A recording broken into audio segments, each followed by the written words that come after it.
रीवा के कलेक्ट्रेट कार्यालय में उस वक्त हड़कंप मच गया जब शिकायत लेकर कलेक्टर से मिलने पहुंची महिला ने आत्मघाती कदम उठाते हुए खुद पर पेट्रोल डालकर आत्मदाह करने की कोशिश की। बोतल में पेट्रोल लेकर कलेक्ट्रेट पहुंची युवती ने जैसे ही अपने ऊपर पेट्रोल डाला और खुद को आग के हवाले करने की कोशिश की, उसी दौरान वहां पर मौजूद लोगों ने उसे पकड़ लिया। घटना की सूचना लगते ही कलेक्ट्रेट कार्यालय में उपस्थित तमाम अफसर मौके पर पहुंचे और पुलिस को सूचना दी। महिला थाना पुलिस तत्काल मौके पर पहुंची और महिला को अपने साथ थाने ले आई। महिला का आरोप था कि रिटायर्ड प्रोफेसर सत्यनारायण पांडे ने नौकरी का झांसा देकर उसे घर बुलाया और उसके साथ अश्लील हरकत करने लगा। विरोध करने पर मारा पीटा। घटना की शिकायत लेकर जब वो थाने पहुंची तो वहां उसकी किसी ने एक न सुनी।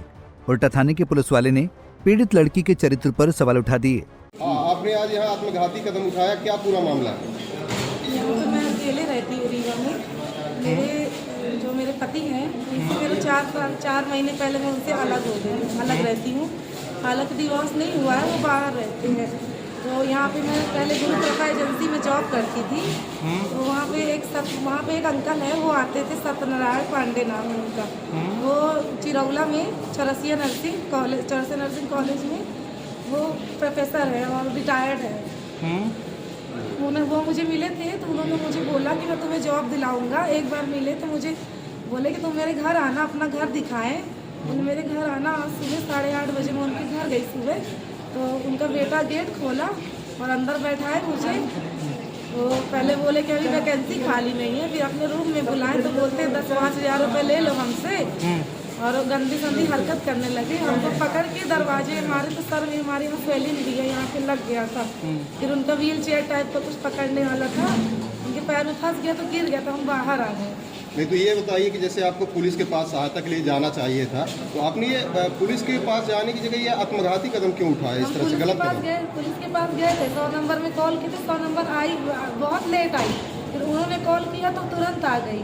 फिर हमको बैठा के वहाँ ले गए तो कोई कार्रवाई नहीं की गई, बस पूछताछ, उनसे कुछ पूछताछ नहीं की। कहाँ किस थाने? सामान नाके थाने में। ये मामला कब का है? ये कब कोशिश की ऐसा इन्होंने? आज सुबह की बात। हाँ, वहाँ पे ना कार्रवाई हुई, ना FIR दर्ज हुई, कुछ नहीं दर्ज हुई। हाँ। ऊपर से वहाँ के जो सर थे वो हमको उल्टा सीधा बोल रहे थे कि लड़कियाँ ऐसी होती हैं, ऐसे ही करती हैं। कौन व्यक्ति है जिसने ऐसा करने का कोशिश की? क्या नाम है, क्या उम्र है, कहाँ का रहने वाला है? सामान नाके थाने में है सर। केस में जानती हूँ, नाम से नहीं जानती। हाँ, उसी में वहीं पे ऑफिसर है।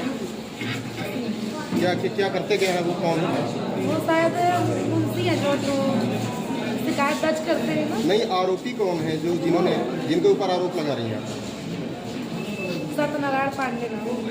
क्या करते हैं वो प्रोफेसर है। कहाँ के रहने वाले? वो बजवा टोला में बस स्टैंड। कब से जानती हैं आप उनको?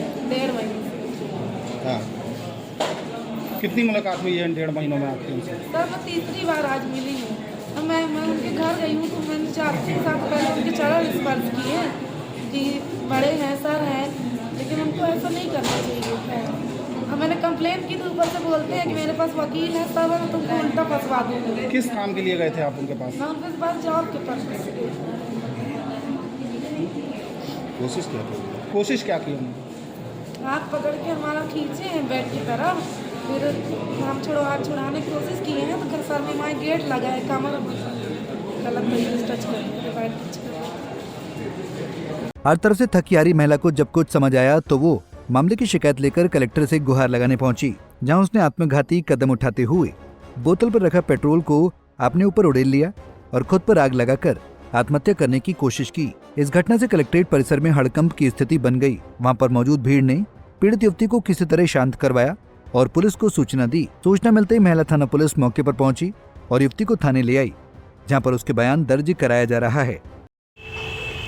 सूचना प्राप्त हुई थी कि एक महिला कलेक्ट्रेट पहुंची है और किसी कार्यवाही को लेकर नाराज़गी उसने व्यक्त की थी, जिस पर सूचना पर मैं कलेक्ट्रेट पहुंची और महिला को थाने लेकर आई हूं। उसकी कोई शिकायत है कि किसी व्यक्ति के द्वारा उसके साथ छेड़खानी की गई है, जिसकी अभी तक FIR नहीं हुई है, जिस कारण से वो कलेक्ट्रेट पहुंची थी। ये पेट्रोल डाले हुए अपने ऊपर आग लगाने का प्रयास कर रही थी, ऐसा बता रहे हैं? ऐसी जानकारी थी कि इसके द्वारा कोई पदार्थ डाला गया है, जिससे कुछ ऐसी उसके शरीर से स्मेल भी आ रही है। एक विकास शिक्षक के ऊपर आरोप लगा रही छेड़खानी का, क्या मामला, मतलब समान थाने में सुबह से मामला चल रहा था, घटना क्या आज? अब इसके द्वारा बताया गया है कि मैं थाने गई थी, परंतु मुझसे जानकारी ले रहे थे और जानकारी लेते लेते कुछ विलम्ब हो गया और अभी तक मेरी एफआईआर दर्ज नहीं हुई है। ये जानकारी महिला के द्वारा दी गई है, जिसको मैं थाने लेकर आई हूँ और जिसके खिलाफ वो रिपोर्ट दर्ज कराई है छेड़खानी की, उसमें एफआईआर पंजीबद्ध की जा रही है। वो व्यक्ति कौन है जिस पर आरोप लगाए जा रहे हैं? सत्यनारायण पांडे के खिलाफ एफआईआर। क्या करते हैं, कहाँ के रहने वाले? चौरसिया नर्सिंग होम में प्रिंसिपल बताया जा रहा है इस महिला के द्वारा। एक आवेदिका आई थी, वो उनकी शिकायत थी कि एक विषय में उन्होंने थाने को अप्रोच किया होगा और वहाँ पर उनकी एफआईआर रजिस्टर नहीं की गई थी, इसलिए वो बहुत परेशान थी और यहाँ पर अपनी इसी एप्लीकेशन के साथ में आई थी। तो ये पाया गया तो एडीएम ने भी उनसे चर्चा की, फिर हमसे भी वो मिली, तो इसमें महिला थाने से तत्काल टीम भी बुलाई गई और महिला थाने की टीम के साथ में उनको भेजा गया है कि उनकी एफआईआर जो तथ्यों पर आधारित जो वो बता रही हैं अपने साथ, उन विषयों पर एफआईआर दर्ज की जाए और आगे जो नियमानुसार कार्रवाई है वो की जाए। मैम, कहीं ना कहीं काउंसलिंग की भी मानसिक रूप से ज़रूरत है, जिस तरह से आत्मघाती कदम उठाया। महिला थाने की टीम को ये पॉइंट भी नोट कराया गया है कि जिस तरीके का आत्मघाती कदम कि उन्होंने अपने ऊपर पेट्रोल डाल लिया था, उनको ये समझाइश भी दी जाए कि एफआईआर जो दर्ज कराना है वो एक अलग विषय है, लेकिन इस तरीके की मनोदशा में होना ये सही नहीं है और इसकी काउंसलिंग के लिए भी महिला थाने को निर्देश दिए गए हैं। ठीक। रीवा से पंजाब केसरी के लिए गोविंद सिंह की रिपोर्ट।